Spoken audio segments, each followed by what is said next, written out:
In this short film, we're going to talk about the River Shannon and ESB's operations on the river. Rising in Cavan, the Shannon flows for 260 kilometres through 10 counties, covering a huge area about half the size of Wales. In an average year, the Shannon will see a rainfall of up to 1 metre, and up to a quarter of this could fall in one very wet winter month, resulting in a water level increase of up to 2 metres in some locations. If you can imagine 2.5 million Olympic-sized swimming pools, this is what the Shannon drains out to sea each year. Alas, we are also familiar with flooding in the region, which has been happening for thousands of years. The almost flat gradient of the Shannon makes it a very slow-moving river, taking many days for rain that falls in Cavan to reach Limerick. The river drops only 15 metres over a 200-kilometre stretch from Lough Allen to Killaloe, and in comparison, the building regulations require a drain pipe to have an incline almost 100 times greater than the Shannon. So this begins to show us how easily the river can flood. In order to help understand how the Shannon works, I want to explain about sluice gates and weirs. A sluice gate is a gate in a river put there to help control the flow. It is opened to allow water to flow under it, but depending on its design, water can also flow over it if the level upstream is high. Sluice gates are used to control water levels both upstream and downstream. There are sluice gates at a number of places along the River Shannon, usually to help control water levels for navigation. ESB operates 3 sluice gates on the Shannon, one at Bellantra at the outlet of Lough Allen, one at Athlone Weir at the outlet of Lough Ree, and one at Partine Weir downstream of Lough Derg. The 3 biggest lakes on the Shannon, Lough Allen, Lough Ree and Lough Derg, are connected by very narrow channels. These bottlenecks restrict the water's flow and can result in overland flooding, particularly in the area between Athlone and Lough Derg. Athlone Weir, downstream of Lough Ree, is a weir with a number of sluice gates at its western end. ESB controls these sluice gates, and there are a number of things we have to watch when we operate them. The first is the level in Lough Ree itself. We open the sluice gates to try and reduce the lake level to the minimum safe navigation level throughout the summer period. However, we also have to watch the level downstream in the Callows area.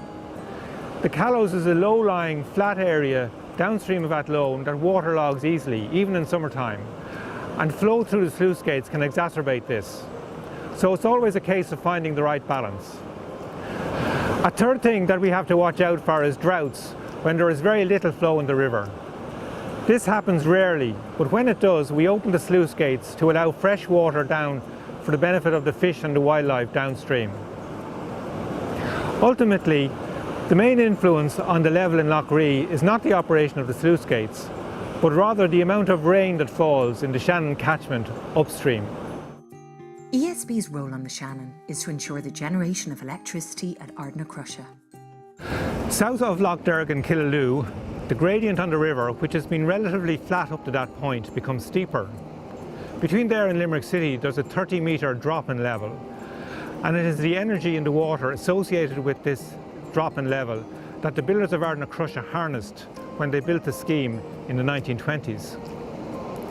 In order to harness the water energy, they had to divert water away from the Shannon. This was achieved by building a 12-kilometre man-made canal to the power station at Ardnacrusha. Once the water arrives at Ardnacrusha, it flows through one of the 4 turbines in the power station.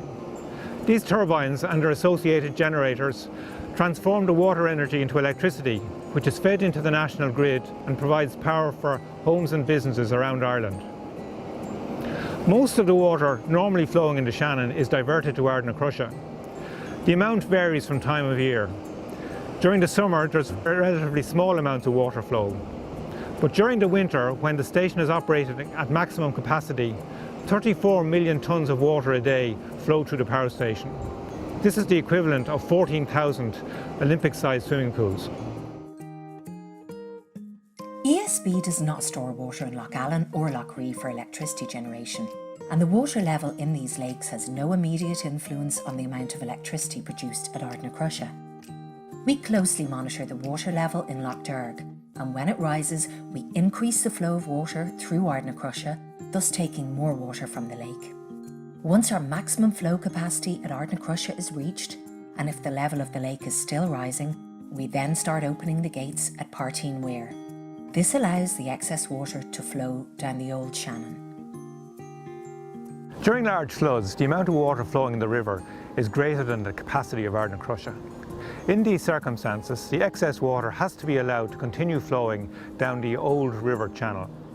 This is achieved by opening the gates at Partine Weir. This is, in effect, the only place along the river where ESB actively controls water flow during floods.